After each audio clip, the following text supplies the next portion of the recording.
Hello, everyone, and welcome to today's webinar on building body confidence in sports, coaching girls for belonging and resilience. We're so glad you're here with us today for this powerful conversation hosted in partnership with Positive Coaching Alliance, Dove and Gotham FC, the National Women's Soccer League pro team in New Jersey. Welcome, everyone. Glad you're joining. My name is Marti Love, and I serve as the Director of National Partnerships for PCA, and I will be your moderator for today.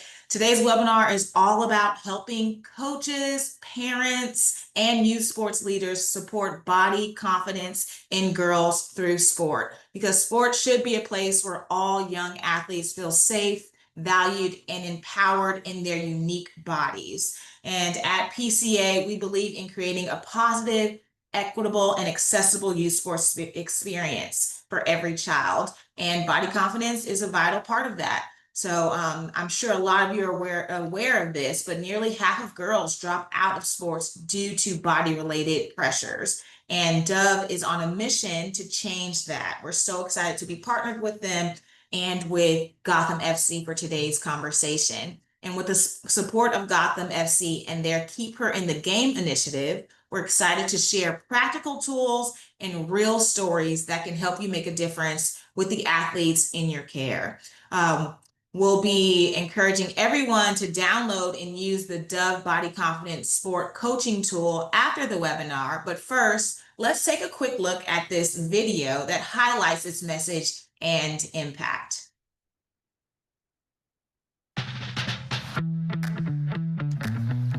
Hi there, welcome to our global community committed to creating body confident athletes, coaches, and sport environments. I'm Dr. Emily Matheson from the Centre for Appearance Research, and I specialise in body image and sport, as well as creating global youth development programs. But more importantly, I'm an athlete who has experienced the countless benefits of playing a sport that I love, as well as feeling part of something greater than myself.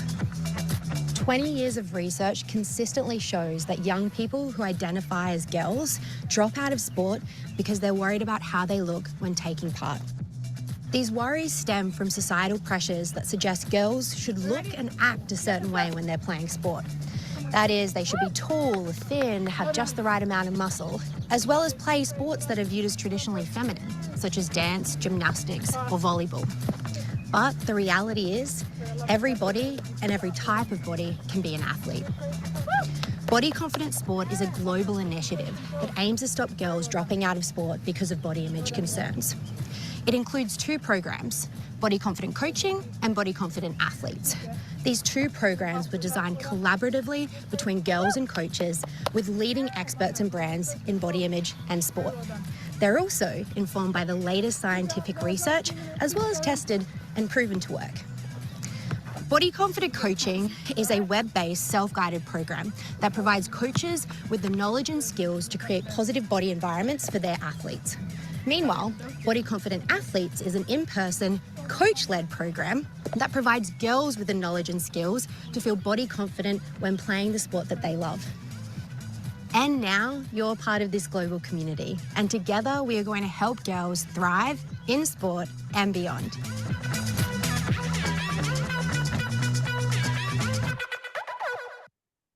Yes, there you have it. You're all part of this global community now. We will be sharing a QR code at the end of the webinar, so you can all download the Body Confident Athlete tools and actually take your athletes through these modules to help build body confidence. Now, without further ado, I'm really excited to share our amazing panelists for today and introduce them. So let's start with Michelle Betos, a recently retired pro athlete, professional goalkeeper, former team captain, and current assistant goalkeeper coach for Gotham FC. Michelle's bringing over a decade of global playing experience and a passion for mental performance and player development.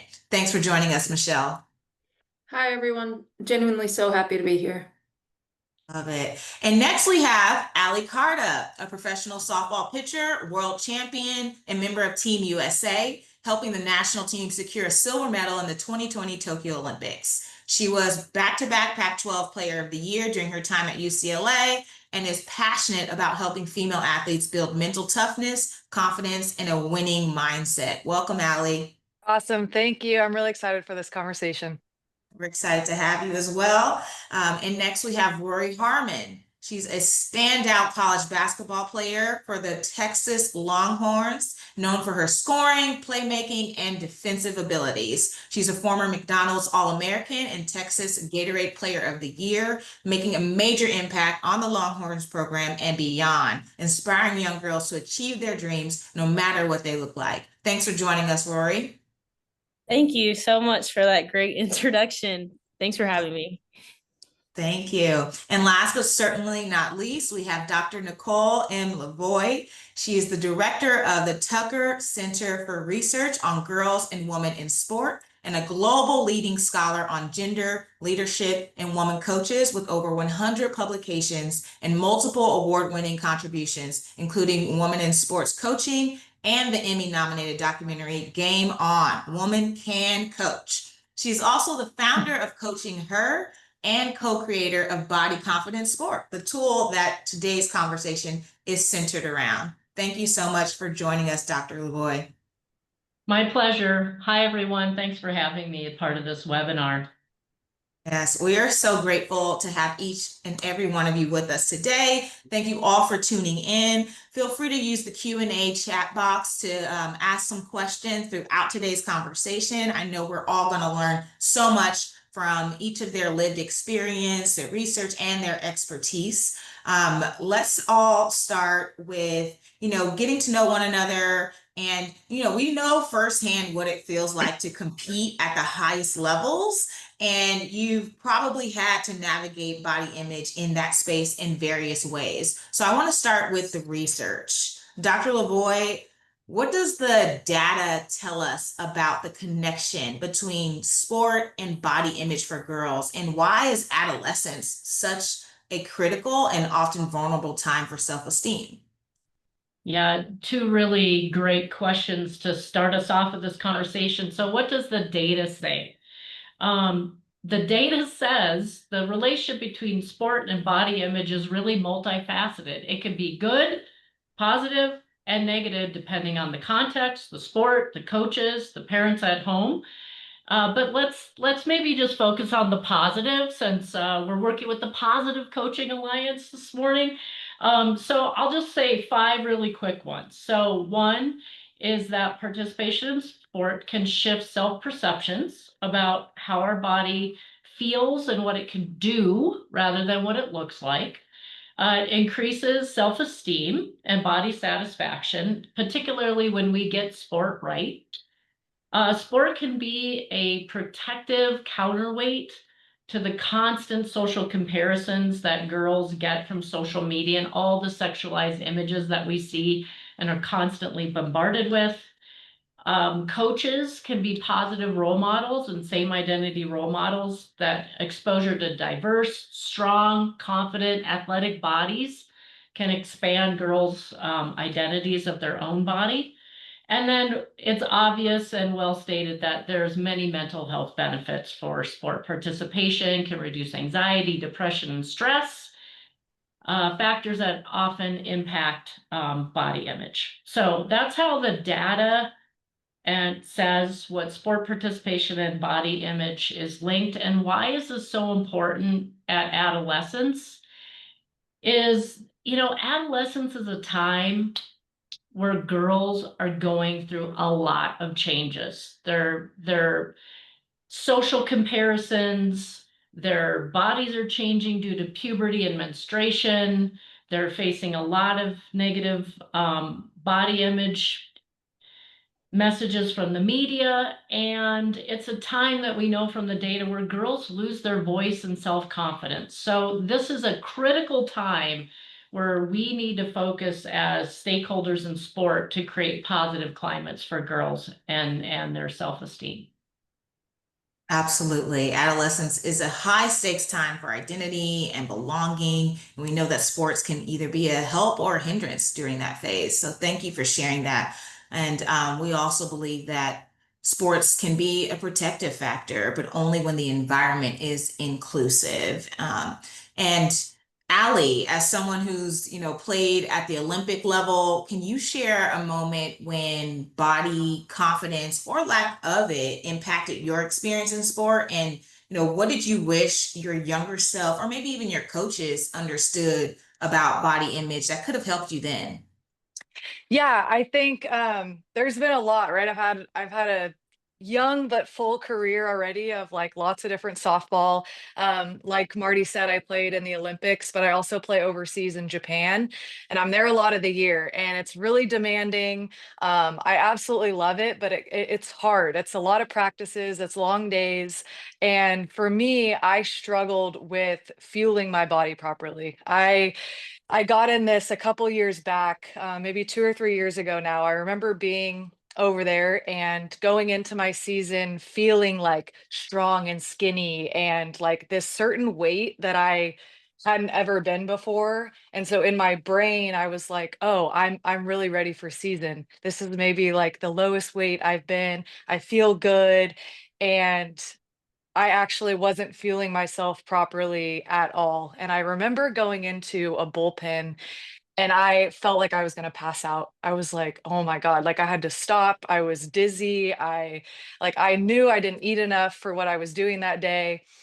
It happened to me a couple different times. It happened to me in a game where I didn't fuel properly before my game. And I just remember like, man, this is not what, strong should be or skinny or being whatever we think we should be as an athlete. Like we talked about, there's all these different sports that we play and that females are a part of, and it should be a really empowering, fun, exciting experience. And for me in that moment, I was like, this isn't fun. I don't feel strong. I don't feel good about myself right now because I'm not able to do what I love to do. I'm not able to do my job right now and feel really good about it. And so I had to kind of take a step back and be like, okay, what am I missing? Why am I trying to look or feel this certain way? And instead, like, what am I doing here? I'm here to play softball, right? I'm here to be the best athlete I can be on the field and be the strongest, most powerful pitcher. And in order to do that, I need to fuel myself properly. I'm actually doing way more during the day than I'm eating and think I'm doing. So I actually can eat more than I think I need to. And again, like why am I here? I'm here to be the best athlete. I'm not here to look a certain way or feel this certain way. I'm here to compete on the field and feel really powerful. So that was a it was that and that was a recent experience for me in the past like 2 or 3 years, like I said. So I can only imagine younger female athletes growing up feeling that way and trying to navigate all of this. So it was a really kind of eye-opening experience for me to go through that even into my adult years and figure out how to really fuel properly. Thank you for sharing that experience. That's really powerful. And I know that the body confidence sport tool dives into the importance of focusing on what our bodies can do rather than what they look like. And making sure that we're listening to our bodies and understanding what our bodies need, right? And every body is different. So having those unique, different bodies and listening to our bodies is so important, and we really believe that coaches have a unique ability to shape the way that athletes view themselves far beyond, stats and wins. Michelle, you have gone through, being an athlete and now transition to a coach. How can coaches recognize and address body image issues among athletes? And in your experience, is there anything you changed in your approach after learning about this topic? Yeah, absolutely. I mean, I think the biggest thing coaches can take on, and something that I've really tried to do as now I've, transitioned into this role, is really being intentional about the words we use, and the audience we're using it with. When I was really young in the game, probably 11 or 12, I was playing on, for that age, like an elite level soccer team. And I remember my coach making comments about other people's bodies on my team. Oh, like looking at a player and just saying, "You're not fit enough. You won't make this team. You're not fit enough." And it wasn't based on how much she could run in a 90-minute game or, what her performance was. It was like just what she looked like coming back from summer break or something. And while that wasn't directed right at me, I remember thinking, "Oh no, like I need to look a certain way or else I'm going to have that you know, that said to me, or I'm not going to play, or I'm not going to be able to do this thing that I love because of that. And to be honest, on that youth soccer team, we were probably together for 5 or 6 years. We had several eating disorders on our team. A lot of us really struggled with our weight. It was something we, you know, at times we would come in and we would talk about like how little we could eat at lunch that day, because this was what our coach had shaped us to believe was needed for to be fit. And, you know, just like Ali was saying, like that's the opposite of fitness, you know, like not eating enough at lunch is not going to prepare us well to train well, to go compete in these big tournaments, to go do the thing that we love. And, you know, in a lot of ways, I think we were born to do. So yeah, so from early on, really recognizing how much that affected me personally, but also the girls around me. As I transition into this lens, and I'm working in a pretty male-dominated position when it comes to, you know, the NWSL and coaching women and stuff. And so really something I try to do even with the coaches is when they're talking about things to say, okay, I know what you mean, but this is what could be said. You know, this is what could be interpreted. Here's another way to say this. Or, you know, obviously at the pro level, you have the luxury of data and heart rates and things like that. But even at the lower levels, no matter what it is, like really being intentional. If you think somebody's not fit enough, that should mean they can't run enough to perform the sport, not because of looking at their bodies. And I think one of the greatest things about the sport of soccer, I know every sport is a bit different, is like I think you see tall, short, bigger, smaller, all shapes and sizes, you know, demographics, everything, and playing the sport at the highest levels. And so I think it's so crazy to look at any one individual, any one young woman or adult woman and say, oh, you look the part, you don't look the part. And that really was even the higher and higher ranks I got into.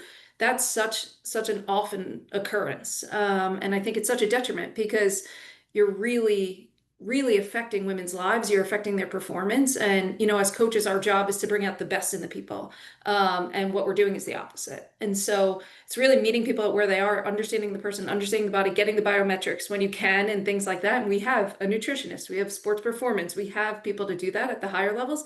But at the younger levels, it's like, how do we just help you be the best you can be? How do we see where you are, and how do we help you love and play this sport? And I think just really, again, my biggest thing is just intentionality, really being cognizant of what you're saying and how that could affect not only the person you're saying it to, but to everyone. And, you know, often it might not be meant in a bad way, but even still, it doesn't matter. It's all about how it's perceived. So I think language is really important.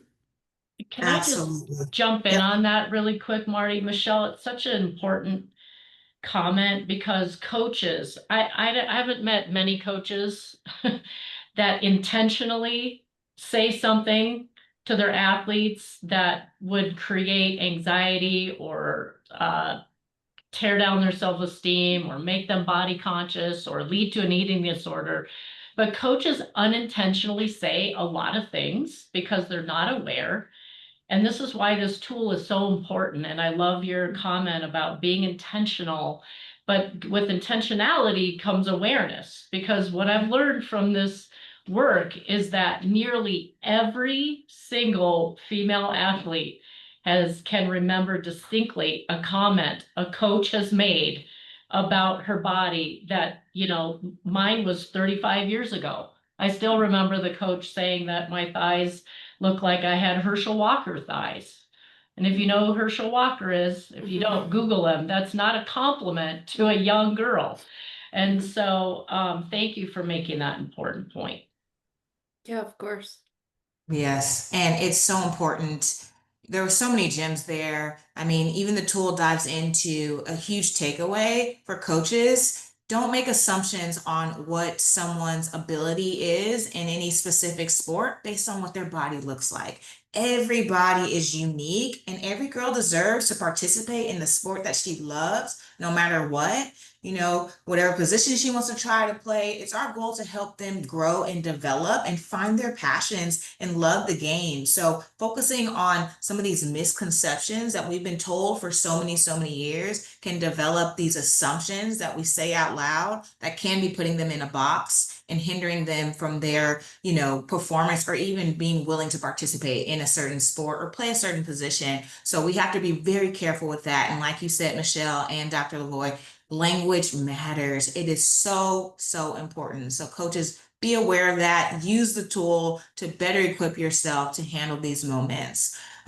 Rori, let's turn to you. Can you take us back to a moment in your sports journey where body confidence or lack thereof it showed up in a meaningful way? And what impact did that have on your game or your mindset? Yeah, I would say I talk about like, or one of my things I can be not as sensitive to, but like it's like something that I really cannot change at all is like my height. Um, I think I was pretty tall like growing up, and I hit like my growth spurts really early on, and then I'm 5'6", so it's really not that short. But of my position, like it's for smaller people or shorter people. I mean, it doesn't have to be. That's just kind of like what you've been thrown into kind of your whole life. But I think there's always this thing where it's like, yeah, well, you kind of hear it in commentators or coaches you've had in your past where it's like, oh, well, you can't play this position because you're this height and you almost like prove myself that I can do not only this position, I can do this position. And it's like, even then it's like, well, you still, just because your height, like, it's always like a limitation almost. And I feel like a lot of, I get a lot of DMs for younger girls who want to play basketball, and they mention like, what do you do like when your coach says you are too short, or like how do you do your workouts? There's like, I actually get a lot of like DMs, and I love to answer them because it's like I always say it does not matter like your size, like it truly doesn't. No matter if you're super tall, there's certain things that are really easy for them and certain things that are really hard for them. Or if you're super short, and there's certain things that are really easy for us, but it's maybe a little bit difficult to do other things. And I always like to be close to the ground. That's just one of my things. Like my legs are close to the ground. I get more ground contact. So I think that's one of the things that's still to this day, like even wanting to go to the next level, or me transitioning from high school to college, I'm surrounded by a lot of taller people, way taller than what I was when I was younger, where everybody was just a couple inches off each other. So it's just I have internalized confidence. So like my family, my family's not that tall, but my brother's 6'5". So it was just one of those things that um I'm just surrounded by people who give confidence about like, and they see that I'm confident about myself. I truly like to just spread that within like whoever it is, however tall, however you can do this, you can't do that. Like I don't think you can't do anything. I think you just have to have that mindset of like you can do it. But yeah, I've spent a lot of time like there's a lot of comments that you get like, oh, she's can't get to this spot or can't get this shot off because she's too short. But you may just have to work a little harder because I can do it. But yeah, so. Yeah, you're giving us a good lesson on that growth versus fixed mindset, right? Saying that abilities aren't set in stone just because you're a certain height or look a certain way, you can't do these things. It might take a little bit longer for you to develop them or you work a bit harder, but I love that you're focusing on the things that you can control. Athletes can't control their height, but we can affirm the strengths that they do have control over, like their leadership and their ability to get out there and work harder and try different things and focus on stepping out of their comfort zone and focusing on progress and not perfection. So I think those are some really great things to continue to validate as coaches, as leaders, as parents tuning in today. Now, we know when competition is involved, we often see comparison rise, especially in young girls. Allie, how can athletes be encouraged to celebrate their individual body functionality and appreciate their own self progress instead of, comparing themselves to others? Yeah, I think it's tough. I think it's probably nearly impossible to not compare, right? I mean, you're next, whether it's a good comparison or not, we're constantly surrounded by other like-minded individuals. So I have found that the more I try to like not compare, it happens. So I think one thing is just kind of being more aware of it. Like I love, Rory, what you were talking about with like the mindset piece. Like self-talk for me is really big. That's kind of it's such a simple thing that we maybe overlook sometimes, but it's completely transformed the way my game has progressed and the way that I have gained confidence over the years. And I think it can help with that comparison factor. So I'm really big on what we do say to ourselves. So I think when those comparisons do come up, or you might have the, oh, I wish I looked like her, or I want to be able to do that. Like, why can't my body do that? Or whatever the words that we might be comparing ourselves with, right away being able, and I know this talks about it in the handbook, so I'm sure we'll get in more to that, but on like, what can we say to ourselves right after those comments pop up in our head? Like we do have special unique body types, and we're never going to look or be or feel like somebody else. So right away in the moment, like, okay, what is my strength? What am I great at? What do I love about myself? Like instantly changing from that negative comparison thought to something more productive or positive. And then I'm just big on being reflective in wherever you're at in your journey. So I think whether it's maybe the reflection of, what are my strengths and what am I good at? Or even just like, what am I grateful that my body did today? Like something so simple that you remind yourself of the good things, because as athletes, we're so tough on ourselves. And like, if I could go back to my younger self, I like would teach myself to have some more grace, some more patience, and just be a little kinder, because those little comments we make to ourselves, whether we think they're big or not, they turn into big things if we don't, flip something into being positive. So just in the moment on those self-talk pieces, I think is huge. Absolutely. I can relate to that totally. The comparison, the perfectionism, feeling like you got to be absolutely perfect and spot on when you go out, not try to make it, or, not want to make any mistakes. So I really worked on shifting that, just having the courage to go out there and try and do something that I could fail at, but, focusing on just having that courage. And I remember in college, there was an activity that we did at UCLA, where teammates had to write down something that they appreciated or loved to see, or a reason why they love playing with their teammate. I can't wait to go to battle with you because, and each teammate had to write something that they loved about their teammate. And it helped us shift our mindset from, comparing to one another, but like hearing from your teammates what they see in you and Yeah, what and your celebrating special each other beats in are. that. Yeah. Yes, that does help, and get away from that comparison when we focus on celebration, celebrating each and everyone's unique gifts that they're bringing to the table, and just shouting them out for that. So that's something that we encourage coaches to do. At PCA, we call it filling the emotional tank. How do we fill that emotional tank? How can we get each other shouting each other out to let them know we appreciate them and we love these things about them? So I think that's something that coaches can take away from this as well.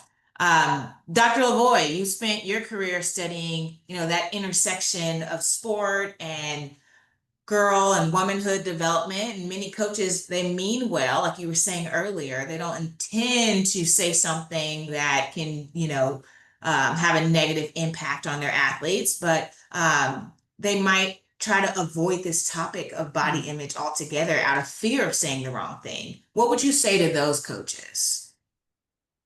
Yeah, so many coaches now are aware that eating disorders or, eating concerns can develop in and through sports. So they don't want to talk about it at all. So I think there's, the misconceptions for coaches having about body confidence and self-esteem and youth athletes is that silence equals safety. Like if I just don't talk about it, that it's not going to be a problem, or if I avoid it, I'm not going to harm my athletes. But especially for girls, they're already absorbing these powerful messages about their bodies from media and peers and society.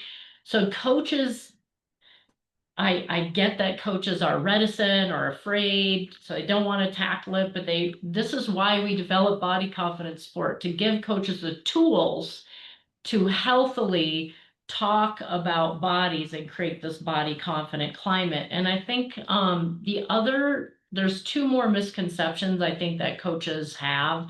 One is that uh, any athlete can be struggling with body image issues. We don't see them. It's an invisible thing. So just because an athlete looks healthy or fit, or whatever that is in a normalized sense, it doesn't mean they're not struggling with self-doubt or comparison or shame or body image. So we don't know what athletes are dealing with internally. That's why we have to bring it out. We can't be silent. We're going to talk about it. We're going to create a body confident climate where everybody in all bodies feel safe and sense of belonging and are valued for the body diversity that we have.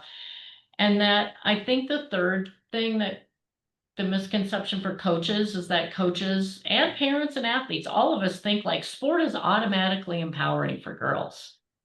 It just isn't. That's why the work of the Positive Coaching Alliance is so important, because sport can really be a detrimental context for a lot of girls. But if we do it right, it can help girls feel confident about their bodies. So those are just a few things that we're finding that coaches are finding challenging in the space of creating body confidence. Yes, thank you for that. And we do have empathy for those coaches that might have the fear and not want to say anything, but we want to just reiterate that we're not perfect. We might say the wrong thing. I've said the wrong thing many times, but the importance is you're trying. And if you do say the wrong thing, you're following up and doing the work to correct that harm that was caused. So and like Dr. LaVoi mentioned, the Dove Body Confidence Sport Tool is a perfect place to start. It's the perfect place to start. It has so many, it's grounded in research and real life coach scenarios that empowers coaches with these actionable strategies. We love those turnkey actionable takeaways that you can use in the next practice. It's not just theory based. So it will help coaches feel more equipped to lead these sensitive conversations with care and with confidence. So it's not that you have to be perfect. We just want to know that you're trying, you're doing the work, and you're ready to, rectify that harm if you did mess up. And that is okay. We all mess up. We all make mistakes, just like in sports and in life. So be ready to bounce back after. Now, Michelle, Gotham FC launched the Keep Her in the Game initiative presented by Dove to support girls in sports. Can you share a bit more about what inspired this effort and how it's helping to create a more, supportive environment for young female athletes? Yeah, absolutely. It's a program I'm really passionate about. I was a big part of it when I was a player, and I still now, play a big role as a coach. And it's actually been incredible. It's really about keeping girls in sports and making it an empowering place. And I think, kind of like you and Dr. LaVoi touch on, that's not something that just happens seamlessly. And it's really about being intentional. And I think something that Keeper in the Game has done well is they kind of create curriculums to put in. And so I went out to a session when I was a player, and I was thinking, okay, I'm just going to talk to the kids. We'll see how it goes. And they were asking, we were juggling, we were, doing some warm up stuff. And they're like, so what do you value most? What's something that you celebrate about yourself? And they're asking me these deep questions. And I'm like, you guys are 11. Like, I never thought about these things, when I was that age. But it starts to get them really creating vulnerability. I think one of the big movements behind it is the girls in sport here at Gotham. Like, sport's been one of the greatest gifts to us. And I think, like you've both touched on, some of the moments have been incredibly difficult and made sport a really hard place. And some have been really empowering. And, we've gotten to live out our dreams because of sport and have the platforms that we do. And so it was really cool to see these girls like taking on sport, not just because they want to play professional soccer or they want, but it was an avenue for them to develop resilience and confidence and to have real conversations. I think probably the other woman on the call can talk to this, but like my best friends growing up were my teammates. You are going through life together, whether it's, when you're a youth or in college, like you're growing up together, you're learning together. And so it's just such an empowering place where you can learn how to work with other people, no matter what you want to do next. It's about leadership. It's about, solving conflict. You're not going to always agree with your teammates. So they would come up with things with like, hey, what was something that was really difficult for you in training yesterday? How do you like to be supported? And so these, 10, 11, 12, 13-year-old girls are starting to think about, what do I like? How do I want to be coached? How do I want to be spoken to? What are my, love languages? Or, how do I communicate? How do other people like to be communicated to? And sport, it's kind of just really setting a focus on what sport is meant to do and doesn't always do when it, kind of goes awry. But so Keeper in the Game really is an initiative to make sport a place that develops women, that makes it, gives them a safe place, that makes them feel strong and confident. And I think one of the greatest rewards sport can give you is just, it shows you can reap the rewards of hard work, and it gives you a place where you want to show up every day, where you're excited to go to practice. But also to create safety. Like, can you tell your teammates or your coaches, hey, I've had a really bad day. Maybe I don't want to do this today, or maybe this is how I'm feeling. And I think really what I've started to see is just there's kind of the old way of coaching and the new way of coaching when it comes to women's sports, especially. That's what I'm the most versed in it. I don't know how it's going everywhere else. But I think it really is about we have to be intentional because I think for so long it's been done wrong. And I think that's why you see girls leave sports so early. Instead of being an empower place, it's actually a place that kind of carries over the load that they're feeling from the rest of their world. So keep her in the game is just that. Keep women in the game, keep girls in the game, keep it fun, keep it a place where if they want to go on and they want to play forever, great. If they don't, they get the invaluable lessons sport can teach them and really strong bonds with mentors and with their peers. Absolutely powerful. Thank you for sharing Marty, more can I about. hop in quick Of on what she course. said? I just from what you guys were talking before, and Michelle, what you just said, like it makes me think of like when I'm playing when I was younger and now, like my best, most positive mentors, coaches, people are the ones who like put the human before the athlete, right? So I think it's like at the core, if we can all remember that it's like human person first, athlete second, like everything we do will be a little bit easier with that intentionality and that awareness because it is about the person and not just the sport or winning or whatever that is. So I think that's been like a common theme that I've heard from a lot of younger athletes, and we might get things wrong sometimes, but the athlete can feel when the person is caring about them as a person and not just an athlete, which I think is really important. Yes. Yeah, I think 100%. with that, Allie, sorry, I was just gonna No. say, I think that's something I've really, so part of the reason I got into coaching is because of my good experiences with coaches and bad experiences with coaches, and knowing what positive impact that can have on you or negative. And one of the biggest things I think that sometimes when I talk to people about this, they think it's like, oh, you either prioritize well-being of the person or performance. And I think my biggest message is like, no, by valuing the human and valuing well-being, you're actually going to get better performance as well. It's not like you have to choose to be a good person or a good athlete or a good person or a good coach. Like it's happier athletes are happy or happier people are happier athletes, whether it's young kids or whether it's adults or anything in between. And I think that's the biggest thing that I think's been missed. It's such like a fear-based thing sometimes with coaches. Like, and that works sometimes in the short term, but it's not a long-term fuel. Like it dies out. And so I think really recognizing that by valuing the human, obviously you're doing the right thing because humans are more important than athletic performance, but you're also still chasing your same goals. You don't have to be less competitive. You don't have to care less about sport. You are going to get the best out of your players when you care about them as humans first. And I think that's a really big like paradigm shift that I think people can make in the coaching world and in all athletic world. And I would double click on that to say the data supports that.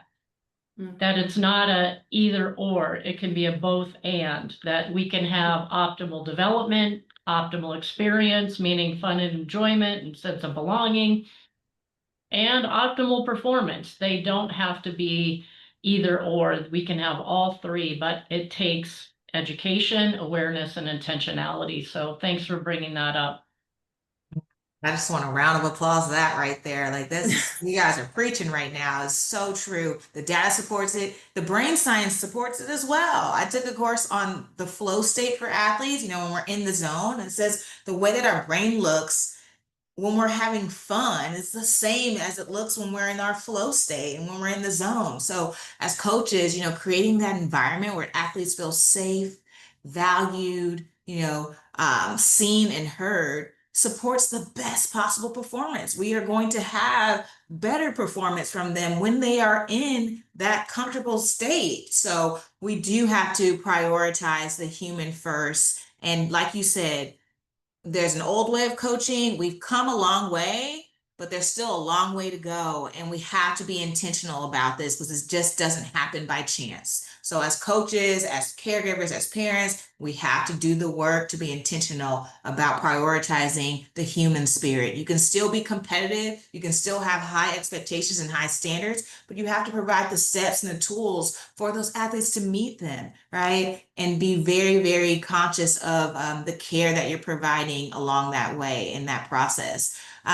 Rori, you're in it right now. You know, so many young athletes admire you, not only for your talent, but for how confidently you carry yourself off the court as well. How do you stay grounded in your authentic self in the midst of being, you know, in the spotlight so much, with so many eyes being on you? And what advice would you give to young athletes who might be struggling with negative body image or low self-esteem?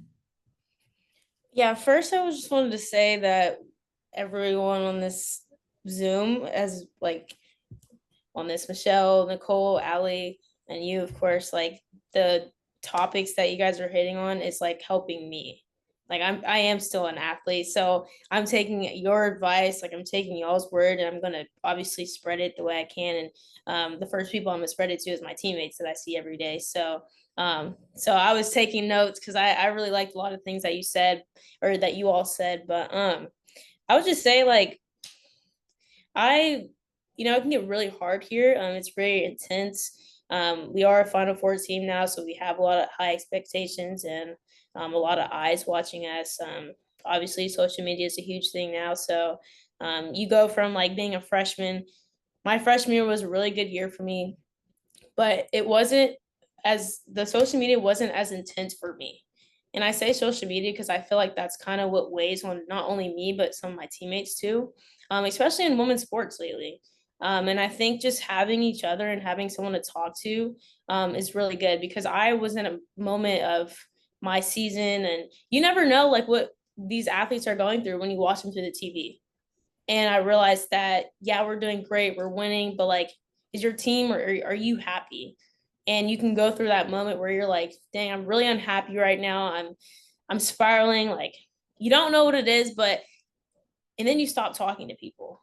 Then you start doing things alone. And I think I caught myself doing that and it just digs a deeper hole. And I think just having, and it's not that nobody was like helping me, but I just was like, I shut down. Like, of course, I was still performing. I was still being there for my teammates, but I didn't let myself out of my little hole. I didn't want to talk to anyone. I think when I started talking to people, and it doesn't have to be like therapists or anything, just talking to friends, parents, coaches, like whatever it is. I think that's what got me over like these little, nothing's going to prevent anything, but just little like pebbles in the road and just adversity. And I went through a tough time too.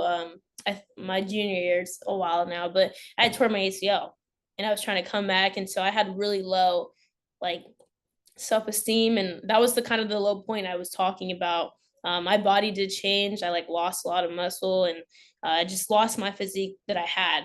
I couldn't get bumped around as I got bumped around easier. It was just a lot of things. And my game is speed and I was slow. There was so much that like was going on in my head. And I think just being able to talk to someone about those things, and it's not everybody needs that, but I truly think that I didn't think I needed it. I didn't think I needed to talk to anybody. I was like, I'll just figure this out. Like, here goes my ego being like, oh, I'm just going to get my internal motivation back. Like, I'll be fine. But that didn't work. So I started talking to people. I started talking to friends, whatever it is. And it doesn't have to be about how you feel sometimes. Sometimes you just need to have an outlet. And I give this advice to those girls who are going through that thing. And I say this to all of my ACLers who are younger. I remember I had a flood of DMs messages about girls who had just went through that same injury at almost the same day as me or the day before, the day after, that they're not alone and they're always going to come back to themselves. I never thought I was going to be me again. Like I was like, oh, there's my career. It's over. Like, but here I am. I'm happy. I'm talking to people. But yeah, I think my advice would just be to talk to people. I had a really hard time doing that for like several years in college. Now I'm in my 5th year. It took a while. But I think that would be the best advice I can give is just just talk to somebody. Like, don't internalize everything. Don't think you can just do it alone, because nobody wants you to do it alone. There's people out there that want to help. So yeah. Such great advice. Thank you for helping us, break the stigma that you have to handle this all on your own. I think athletes often face the pressure to push through discomfort or pain in pursuit of success, especially high performing athletes, right? So let's stay there. How can the practice of listening to one's body help athletes strike a balance between pushing their limits, right? We want them to step outside their comfort zone, but also avoid potential harm. Maybe Michelle, you could share a little bit about this. How do we help athletes listen to their bodies and create that balance? Yeah, absolutely. The only one thing I want to say first to you, Rory, is something with your injury. And Allie, I hope you've never been injured, but maybe you have and have felt this as well.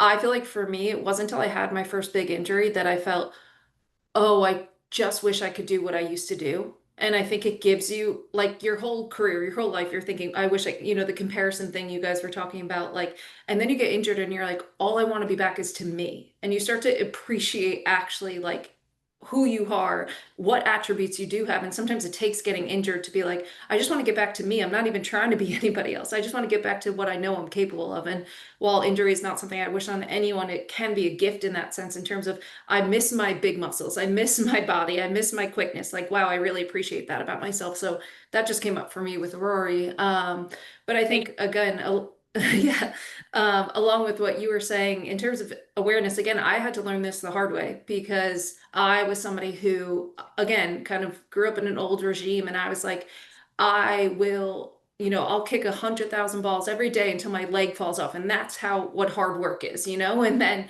you do that for so long. I played professionally for 15 years. I was like, I'm going to outwork everyone and whatever. And I think working smarter versus harder is something I had to learn the hard way. But I think the first step, like you said, Allie, is awareness. Start to get to know your body.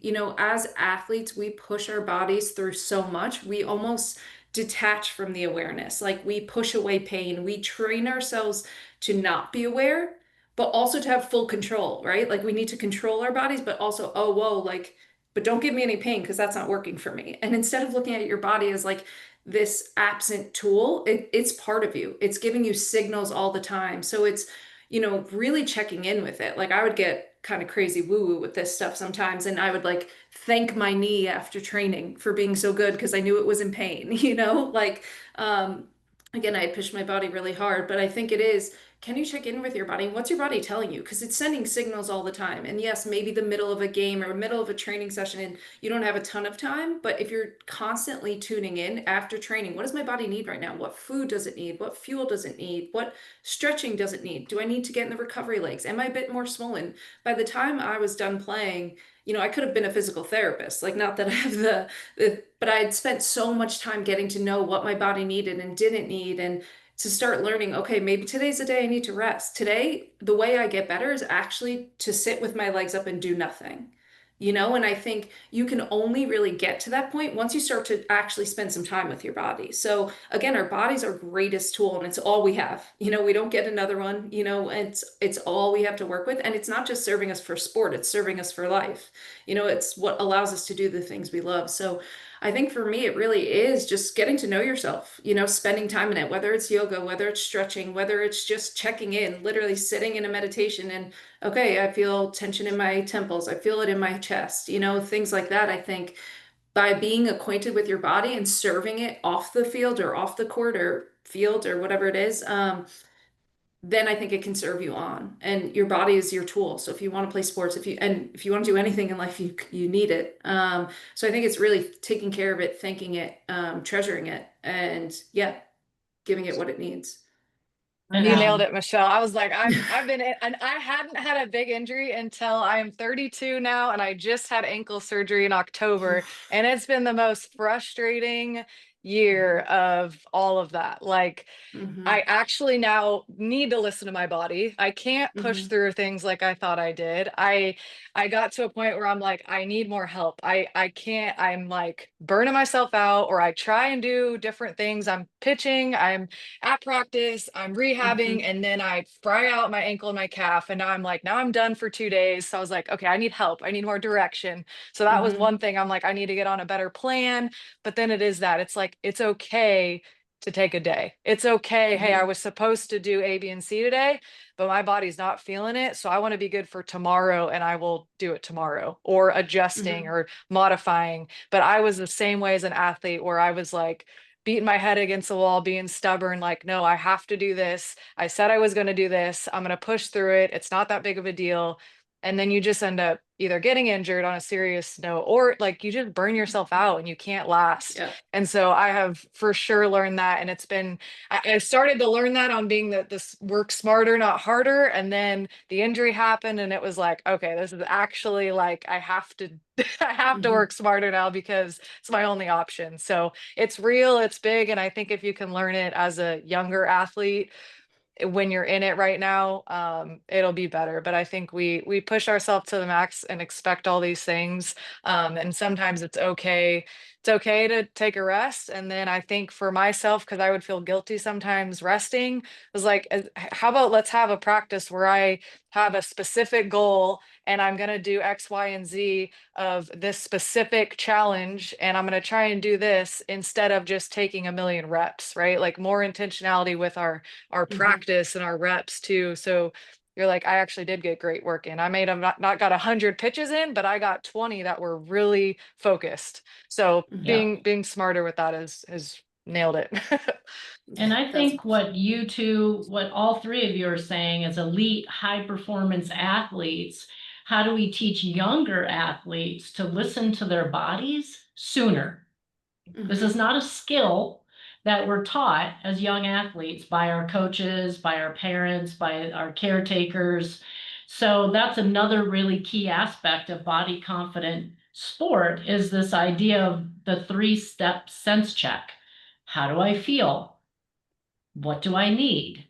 Being attuned to my body and being in my body, because we're in our society, we're so like mind, body.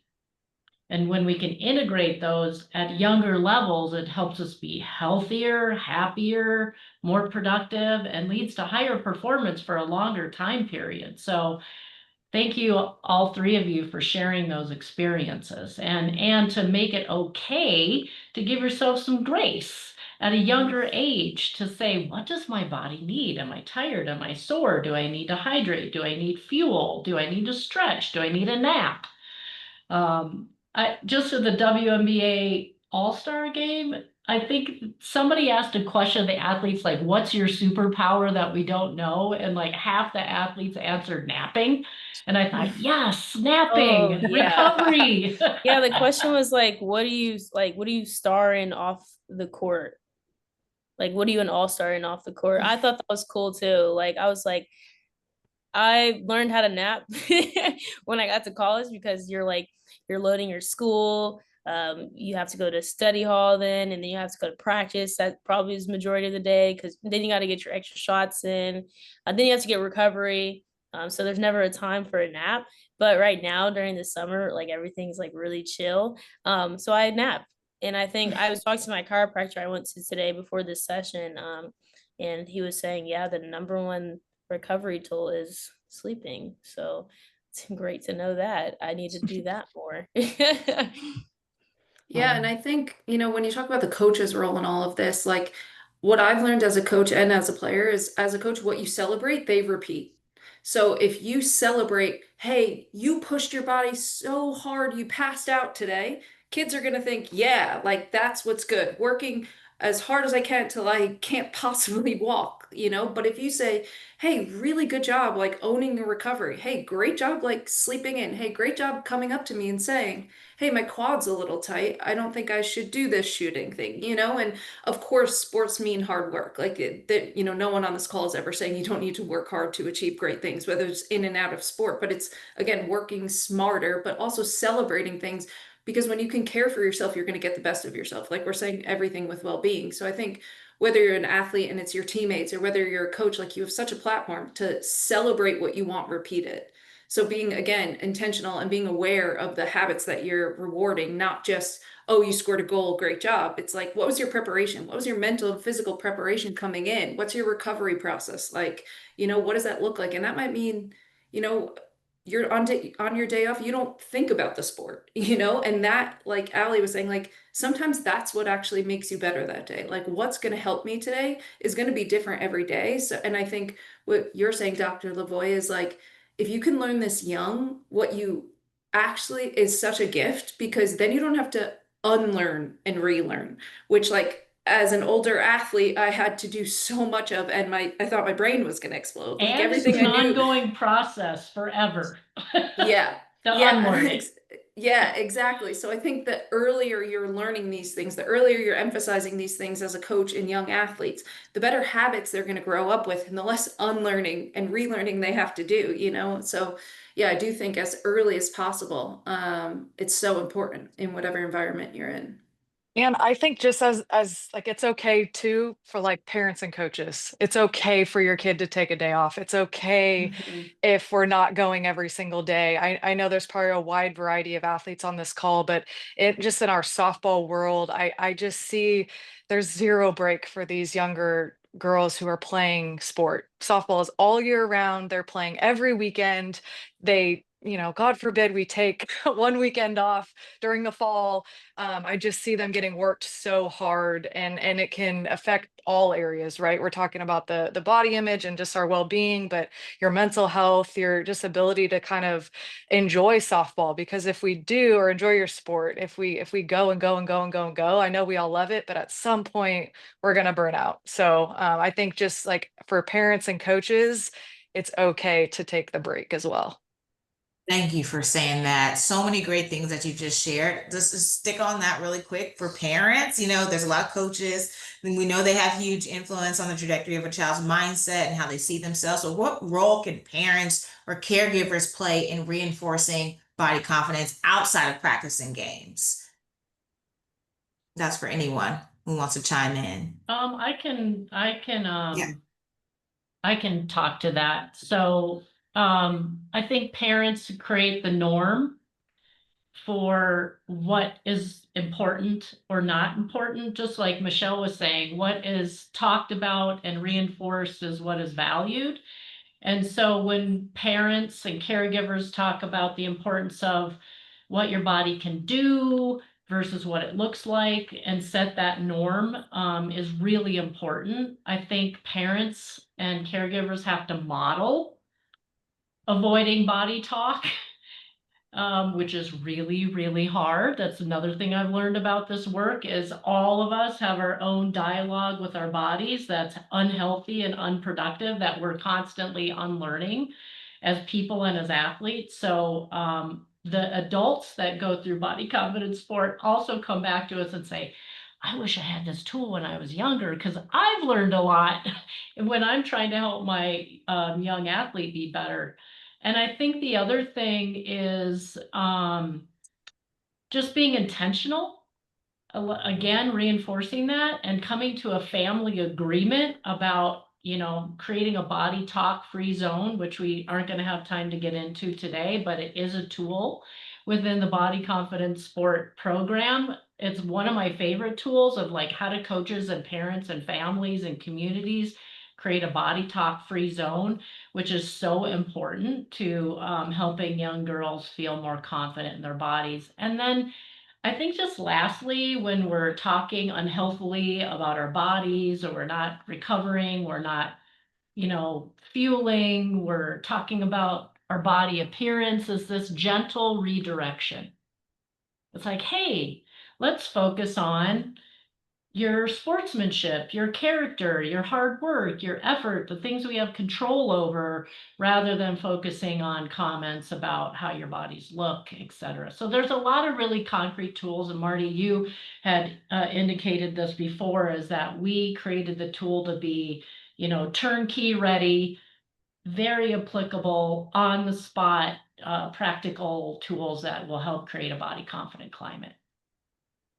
Thank you so much. And as we close out today, want to share this tool with everyone. And I also want to thank you all again, for each of the panelists for sharing your wisdom, your stories, your actionable insights. This has been so powerful. We've gotten so many comments in the Q&A session. I couldn't get to all of them, but I appreciate everyone for your participation. To all the coaches, parents, administrators across the country who joined us today, thank you for caring enough, to show up for your athletes in this way. You are the culture creators. There's ripple effects of what you model and teach.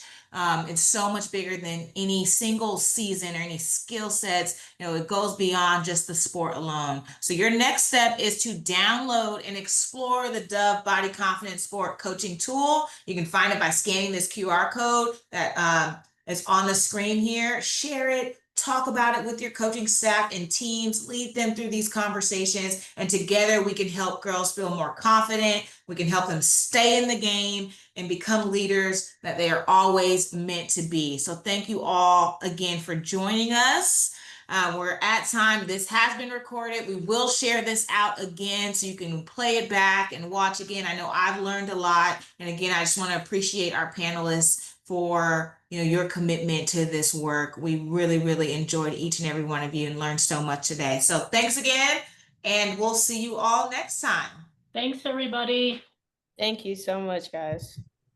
Thank you. Thank you, guys.